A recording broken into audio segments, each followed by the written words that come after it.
Independence day special. Netaji Subhashchandra সেই বিখ্যাত dialogue মানে উক্তি, তোমরা আমাকে রক্ত দাও আমি তোমাদের স্বাধীনতা দেব। এই ডায়লগটা যদি এখনকার আর্টিস্টরা নিজেদের ভঙ্গিমাতে দিত তাহলে কে কীভাবে দিত? প্রথমেই পরাণ বন্দ্যোপাধ্যায়, ভালো, তোমরা যদি আমাকে রক্ত দাও খুবই ভালো, আর আমি তার বিনিময়ে যেটা দেব সেটা আরও ভালো, মানে স্বাধীনতা। প্রসেনজিৎ, তোমরা সকলে মিলে আমাকে রক্ত দাও, বিনিময়ে আমি তোমাদের স্বাধীনতা দেব। রঞ্জিত মল্লিক, তোমরা সকলে মিলে আমাকে রক্ত দাও, আমি তোমাদেরকে বিনিময়ে যেটা দেবো সেটা হচ্ছে স্বাধীনতা, একদম দুষ্প্রাপ্য জিনিস।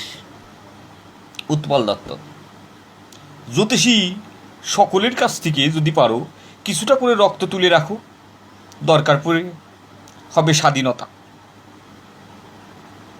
তথাগত রায়, এক্ষেত্রে যদি তোমরা সকলে মিলে আমাকে কিছু কিছু করে অঢেল পরিমাণে রক্ত দাও, তাহলে বিনিময়ে আমি তোমাদেরকে যেটা দেব সেটা একদম খাঁটি জিনিস, যেটা আমাদের সকলেরই পাওয়া দরকার, স্বাধীনতা।